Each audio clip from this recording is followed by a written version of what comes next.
بالصوت وهنوا المترفة، طرفهم الوصوف المرهفة، نجمة زينها لو نوصفه ما تكفي جميع المفردات. ألف مبروك يا وجه القمر، افرحي فرحتك فرحة عمر، يا عساها تدوم وتستمر لك يا طرفة على مر الحياة. طرفة شيخات زمانك الغزل، يا العروسة الفريدة بالخصال، قايد الريم وظبيات الجمال، طرفة يا سيدة كل البنات. لك تهاني المحبة والوداد من محبين واقرب وبعاد، يالله انك تنولين المراد، لك نبارك بصدق الامنيات. بنت عز وامير مدلله، بنت عبد الله شيخ المرجله، كاسب المجد باعلى منزله، والمواقف دلايل ثابته. وامكم الفخامه كلها، ام براك ما في مثلها، بالكرم والوفا طبع لها، شيخة الغيد واغلى الغاليات. عاشوا اخوانك اخوان السعد، صفهم بالمواقف لا تحد، مثل بنيان مترابط وشد، عزوتك فالامور النايبات. يا خوات العروس تبخترن، والعبن يا الاميرة العبن، يا العنود ويا سارة مثلكن، ما رأت عين في كل الصفات. امدح الصافي واكتب يا قلم عن رموز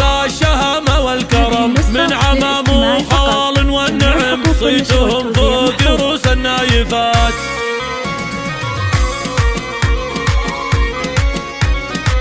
علوا بالصوت وهنوا المترفة، طرفهم الوصوف المرهفة، نجمة زينها لو نوصفه ما تكفي جميع المفردات. ألف مبروك يا وجه القمر، افرحي فرحتك فرحة عمر، يا عساها تدوم وتستمر لك يا طرفة على مر الحياة. طرفة شيخات زمانك الغزل، يا العروسة الفريدة بالخصال، قايد الريم وظبيات الجمال، طرفة يا سيدة كل البنات. لك تهاني المحبة والوداد من محبين واقرب وبعاد، يالله انك تنولين المراد، لك نبارك بصدق الامنيات. بنت عز وامير مدلله، بنت عبد الله شيخ المرجله، كاسب المجد باعلى منزله، والمواقف دلايل ثابته. وامكم الفخامه كلها، ام براك ما في مثلها، بالكرم والوفا طبع لها، شيخة الغيد واغلى الغاليات. عاشوا اخوانك اخوان السعد،